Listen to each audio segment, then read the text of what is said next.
Hey, best friends. Welcome to the Bestie Advice podcast.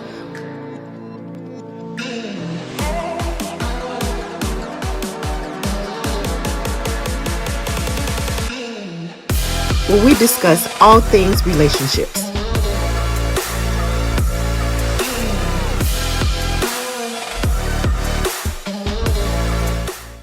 Hey, besties.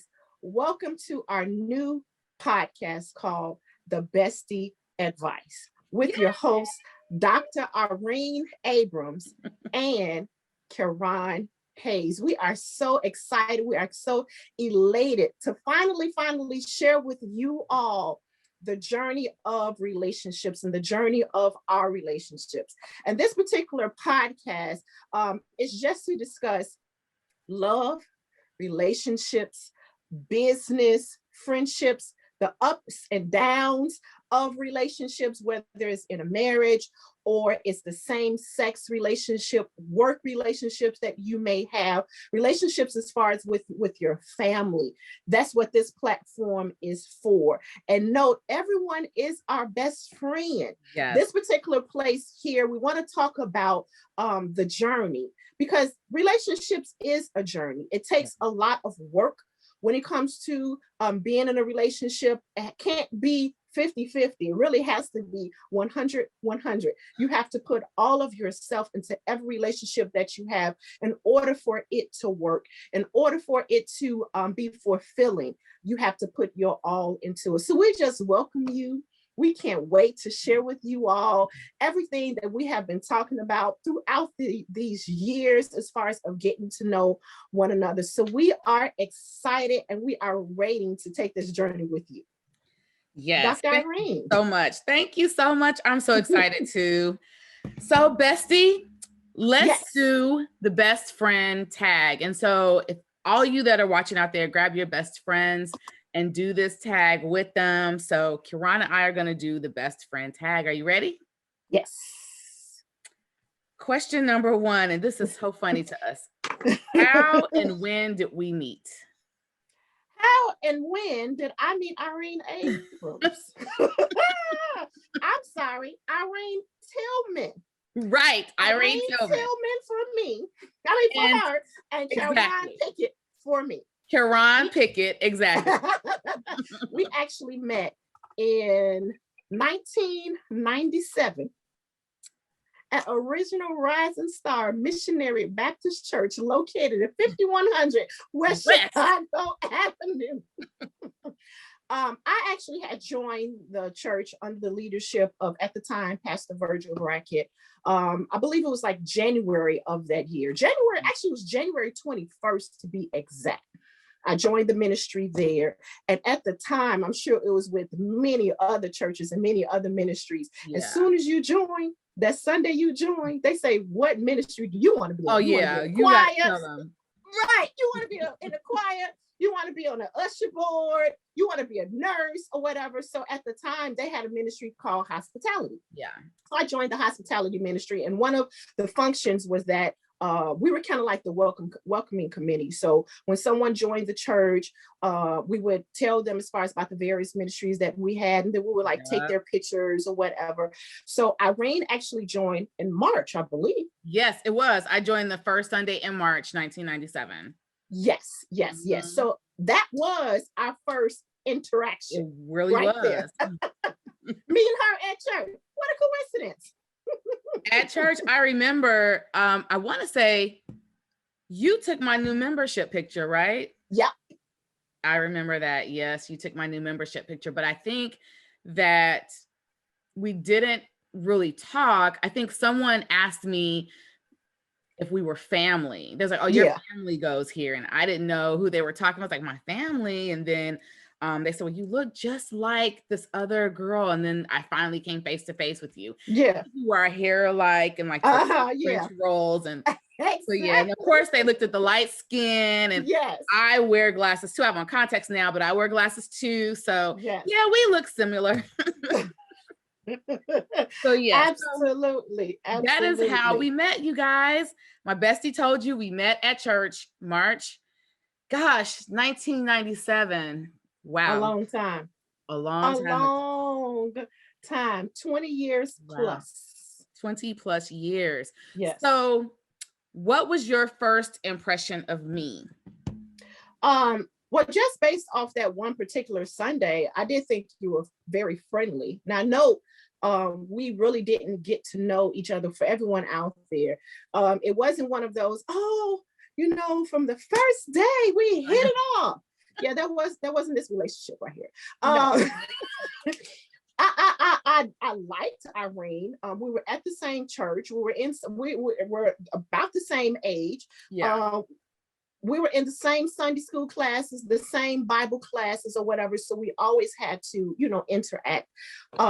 Irene was getting ready to get married the following year. I was getting married 2 years later, or whatever. So we were kind of always around each other. Mm-hmm. She had her set of friends. I had my set of friends, but I don't know. We had to interact, but it was not a clicking of her and we're going to be like friends forever. It was not like that. But I always thought Irene was nice. She was always sweet. She's friendly or whatever, always had a good joke. So I just thought she was a pleasant person. That was my first impression. Yeah. What did you think about me? I really liked you. The same. I thought you were very sweet. I could see why you were on hospitality. My first experience at Original Rising Star at the time, I was fearful. I was coming from a whole nother state and joining. I had never been a member of another church. So that was like, Bishop Brackett is like my second pastor. And so you were like, right. And and so me too. Me too. That's why we're sisters. And so I think that, you were very kind. You made me feel warm and welcomed. And so I was actually flattered when I want to say the person that asked me if we were related. Well, I don't want to say their name. I remember now that you're telling the story. I remember, but I'm not going to that person that asked me, we're still friends with to this day. Yeah. It was flattering because once I got to meet you, you were so kind and so sweet and so nice. Yeah. And I was like, wow. And you're beautiful, outside and inside, you were very beautiful to me. So I thought that you were the same, very, very sweet and kind. And so I have to tell the story about how much people thought Kirana and I looked alike. There was the pastor that you and Pastor Hayes, you guys took over that church in Mount Vernon. The pastor there before was Pastor Cleve Mentor, and he came over to the church when I started to preach. And at the time, I don't know if you remember, I used to do media ministry. Yep. And so I was standing in the lobby just selling the tapes, minding my business. And Pastor Brackett said he was going to walk out and Pastor Mentor was going to greet everybody as they walked out. And Pastor Mentor looked over at me and said, "You not going to give me no sugar?" And I was like, okay, So I reached down and I gave him a kiss. I thought it was a little strange, but he said it with so much confidence that I was supposed to. So, I gave him a kiss, a hug and a kiss. And so then when you walked out, he looked at me and he looked at you. And I think he knew then, like, oh, wrong girl. Wrong person. Wrong girl. That was the wrong person. And it's funny because I just realized, even with you just making the statement earlier that you come in as far as from your grandfather's church to Original Rising Star, that was like, your grandfather's church was the only church that you knew. And I'm like, wait a minute. Now that you say that, the church that I came from, which is St. Luke Church of God in Christ under, now it's Bishop James Austin. But being under him, I've been there since birth. My mom has been at the church since birth.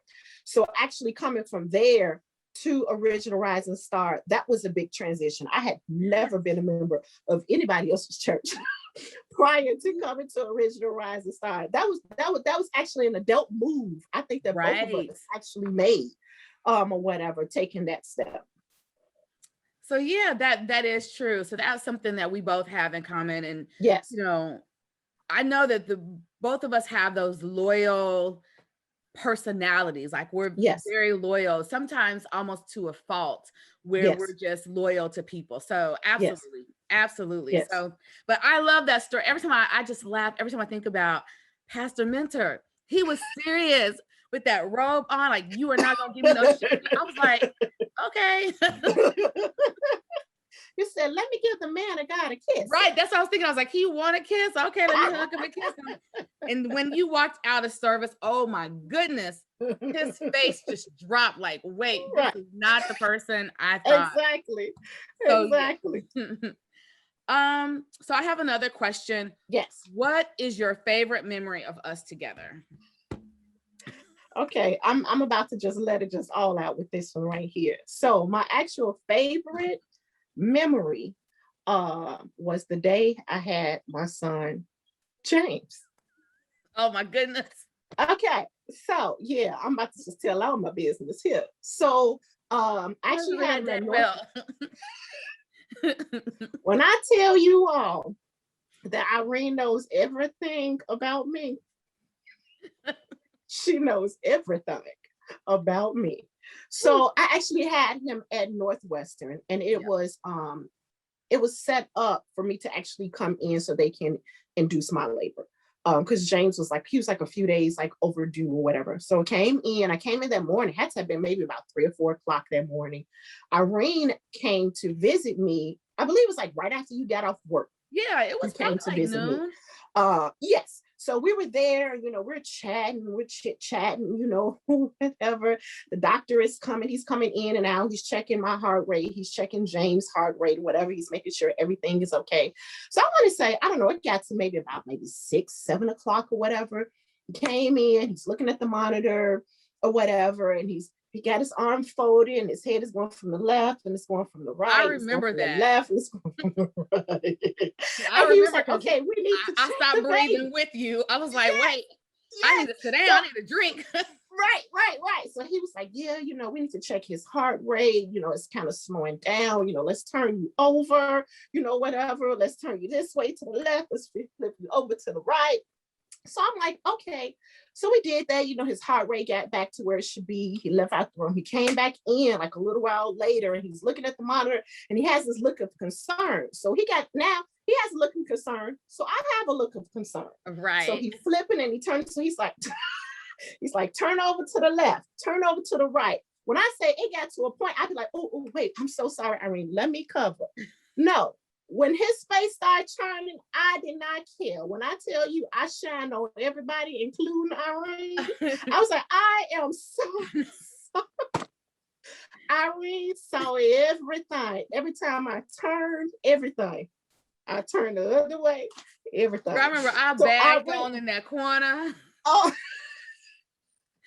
I remember was that. Like, I'm just going to step out. I'm here, but I'm just going to step on. Eventually I had to, because I was getting concerned or whatever too about James. Yes. But when you stopped caring, I said, wait. A baby is coming now. That's exactly what it was. Yes. After a while, it was like, I don't care. Girl, you're going to see any and everything. I am so... I was like, and I had to think about that. Like when I tell you, like it literally left my mind. Like, Ron, you're exposed. Like all that, it went out the window. It went straight out the window. Yeah. But you had started to go into labor too, though. Not heavy labor, but you had started to go into labor. I do remember that. Because I remember calling Pastor Hayes and he was like, oh, when I first got there, she's okay or whatever. And we were talking fine. And as the night progressed, it was just like, James is coming. And that's the thing. I got to 9 centimeters. And all of a sudden, that's when things was like, I said, hold on. Wait a minute. And it went from, oh, yeah, you're going to come in. We're going to induce your labor. And you're going to have him naturally. No. When it got to the 9th hour, as they say, it was like, you know what? He was like, sorry, baby girl, we're gonna have to go ahead and take you in there for you to get a C-section. Yes, I remember that. I didn't plan on that. That's not what this was set up for. You were supposed to be, natural. I remember that because after Pastor Hayes came out the room, he had came and got me. And I was like, can I go in there? I wasn't sure. Yeah. Like, yeah. So they let me in there because I think they thought we were related too. Mm-hmm. And so they let me in there, and I saw you and I saw James moments after he was born. And I remember thinking, oh my God, Yes. I was so honored that Pastor Hayes let me go Yes. in there. I was able to kind of peek, and I was like, I love you, It was just it was such a sweet moment, and I think that kind of helped our friendship bond even more. I guess after you see like everything, hey, what's left to see? Exactly. But no, I thought it was very, it was a very sweet moment. So yeah, that is funny. Yes, absolutely. So I got one for you. Describe me in one word. Oh my goodness. This seems like so cliche, but I would have to say twin. Because we're so much alike. So when I think about you, y'all out there, this is true. Like, I know how Kiran is going to respond to something, like, because it's how I would respond. I know what she's gonna like, what she's not gonna like. So when I think about how I would describe you, it's like, of course you're like graceful, your business name is perfect because you truly are graceful. You're loyal, you're beautiful. You're somebody that I could tell like my deepest secrets to and know like she's not gonna tell anybody, but it's really twin, like my twin spirit, like you get me, you get my jokes, you get my animations. Most people think that I'm serious. I'm really not serious. Like, I love telling jokes, but you see that side of me. So when I think about you, I think, okay, that is truly like my twin. She is my twin spirit. She understands me. She gets me. She gets my personality. She gets my jokes. I get her personality. I get like all of your facial expressions. Like, you don't even have to speak. And I'm like, I know, I get it. I get it. I know. Even like today, before we started recording, I was telling you something that happened. And it's like, I'm comfortable with sharing with you because I know you understand. So I would have to say, if I would have to describe you, but people out there that's listening, she's an amazing wife. She's an amazing mother, businesswoman, like fierce businesswoman. I don't want to take none of that away. You're a woman of God, a woman of prayer. But if I had to use one word to describe you, I would definitely say twin. Like, she is truly my twin spirit. So So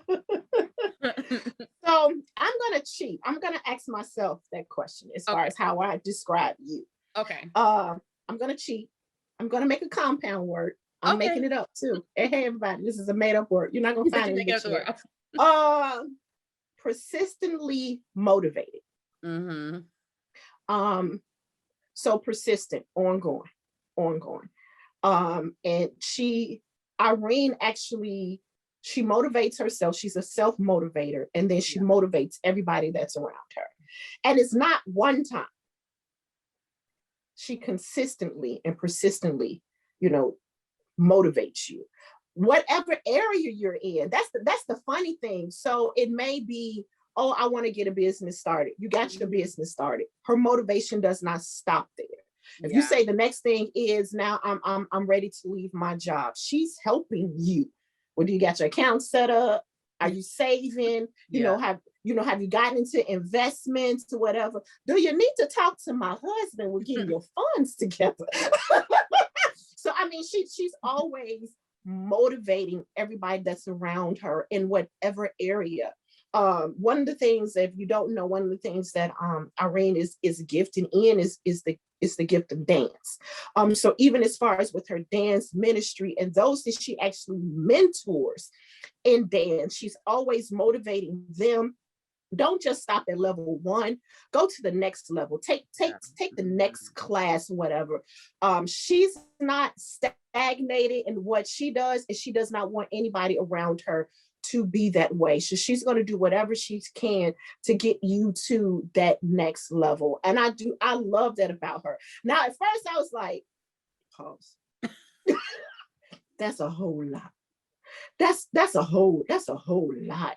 But then it's like, once I got to know her, I'm like, okay, this is Irene. And then the thing is, what really brings it home, it's not like she's all talk. That's not the case. Mm-hmm. She's always going to the next level in everything that she does. Everything that she does, she is taking it to the next level. She's always, going to class about something. And that's not just with work. That's with her own personal growth. And I love that, because sometimes I'm like, okay, I didn't take enough classes. I'm done. I remember, for example, I had gotten my bachelor's degree. I had finished. Nope. I'm trying to think. Nope. I had gotten my bachelor's degree, because I had gotten my bachelor's degree before I actually had my son. Yes. I remember that. So right before I had him, I went back to school. Yeah. I remember after being encouraged by Irene to get my master's degree, because I was good with the bachelor's. Yeah. Oh yes, that was an achievement. I did it. Being a whole wife and a mama and working a full-time job. I thought I had did something. So she was like, yeah, that's good. So when you're going back for your master's, wait, I just finished the bachelor's. Hold on. I remember that you got silent on the phone, like, what? Exactly. But then I had to think about it, like, okay, just to be honest, and I think we all know in this society, it's almost like a bachelor's doesn't mean anything when it comes to this workforce. Oh my it's God. like, oh, you got your second high school diploma. Pretty much. That's how some people look at it now. So I'm like, okay, yeah, I do need to get my master's. And I know, as far as with me, that I had to wrap my mind around it, because at the end of the day, and this is just a tip for everybody out there, people can motivate you all day long, but at the end of the day, you have to be self-motivated. Do you agree with that? I definitely agree. Because if you're not self-motivated, you're gonna quit halfway through. You might quit the first class. So I end up going back. Yes. And I got pregnant with James, and that was like my out. Like, yeah, I'm pregnant with James. I'm gonna have to go ahead and take out. So my friend here, she let me slide. I'm like, all right, okay.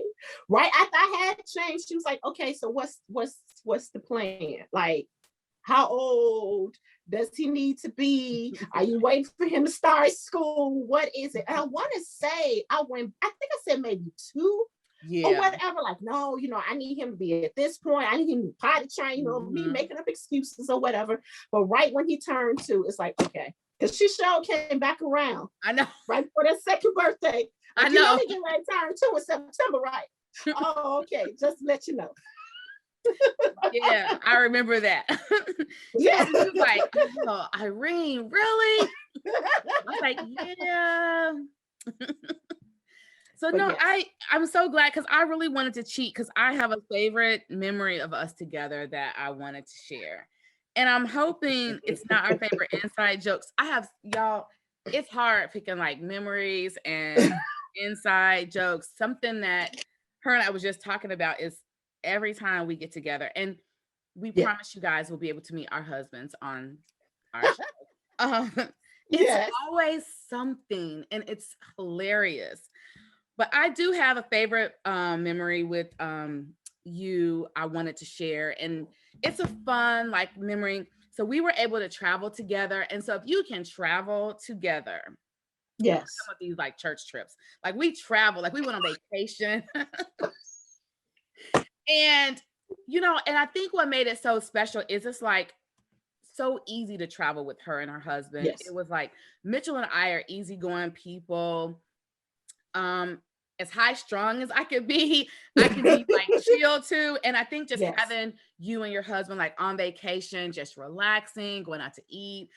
And you and I, like the stuff that we did when we told people, oh, we did this and this and this, they were like, that's all y'all did. That's corny. But we thought it was so much fun. Like, and I think like when I think about traveling, Mitchell and I was already talking about, we really want to take you guys traveling with us again. Mm-hmm. It was so much fun. So just, I think that traveling and, anytime we're able to bond as not just you and I, but bond with your husband and my husband. Yes. That is special, just to have like Yes. our husbands friends and we're friends. It's really nice. So my favorite memory, I think, well, one of my favorite memories, so many that I can name. But I'm gonna be good. I'm not gonna say anything else.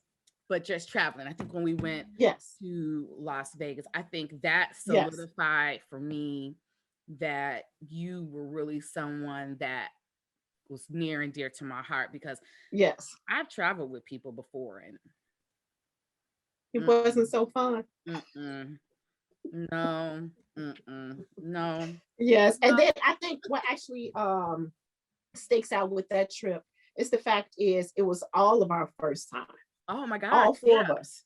We were just so None of us had been. Yes, we were ready. And some of the people that we were asking people at our jobs, you asking your coworkers, I'm asking my coworkers, what should we stay? What should we do? Or whatever. And in spite of other people's opinions, it's like, but we still gonna go. We got to make our own memories. Let's go down there and test the waters, and we'll make our own judgment or whatever. Exactly. So yes, absolutely. Yeah, that was a really good time. So I think, for all of you out there that are doing this, test with us, I think it'll help you decide, like, something that I wanted to say, and I'm glad I almost forgot. So when you think about relationships or friendships, yeah, you have friendships that are meant to be seasonal. Yes. You have some friendships that are meant to be a lifetime. And then sometimes you are friends with people for a particular reason and season. But then you got to look at what are your lifetime friendships? And I'm all about having someone that can hold me accountable. I know what I don't like, and you can answer this too.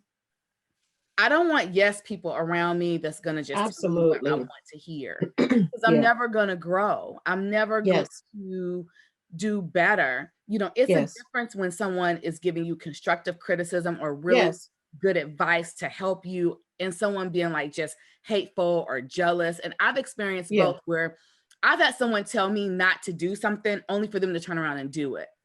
I'm like, what? And then that, that kind of showed me too, well, no, that was a motive. But when you have someone that says, Irene, see something a different way, or like I said, traveling with someone, or being in the room with you when you're having a baby, certain things I think make your friendship stronger. And for me, it's about being around people that are good, that have the same visions and goals you have, but that can make you stronger and better as a person. So, I think that when you're doing this, take a look at who you have in your surroundings, who you have in your circle, and what are they bringing to you. And so absolutely. No, I agree with that, because you want somebody that's going to, well, let me back up some. You want to be able to be in relationship with someone that you can let all your hair down with. I was actually just sharing this with one of the young ladies at my church. Not where I could take down a braid or two. I'm saying braids because that's what I have right now. Not where I could take down a braid or two, but where I can literally take the rubber band down and take down all of my hair. If I have to cry, if I gotta laugh it out, if I gotta whine it out, or whatever. You want that person, one, not let me waddle in my pettiness. Give me a little time to be down there. But after a while, girl, come on, get up, or whatever. Then I don't want to be fake and phony around anyone. And then I don't want the person that I'm connected to feel they have to be fake and phony around me. You want someone that's real. When you're wrong, that person needs to be able to say, and you need to have the type of relationship where they can say, "You wrong, girl. Right. You wrong. Yeah, you wrong. We've done it. We've said it. I'll call her in a minute. Okay. I'm gonna need you to tell me. I know, for real. Was I wrong for doing this? Was I wrong for saying, that or whatever?" And she'll listen. Yeah. Yeah. I understand. Yeah. You could have handled that another way. And I need to hear that, because you don't want to continue walking around being blind. You want somebody that has open eyes, someone that loves you, that's going to give you their honest opinion and their godly opinion. That's another thing. Yeah. You know, you need godly wisdom. So you want to be connected with someone that has a relationship with Christ. Yes, that is good. That is really, really good. And I'm so glad that we have each other, and we're glad that we have you as well. And it's funny, as we're talking, I've thought about something else, but I think I might want to save it for our part 2. It was a funny little memory that we have, but I think I'm going to save it for part 2. Yes. We're going to end part 1 of this getting to know Kiran and I. We're going to end this. Yes. Now. We are so excited to have you join us. Yes, we are. Make sure you listen to this podcast with your friends, with your mom, with your sisters, with your husband, because we are going to be talking all things relationships. So we will see you in the next podcast. Yes. Bye. Love you all. Bye, besties. Thanks for joining us today. See you next time.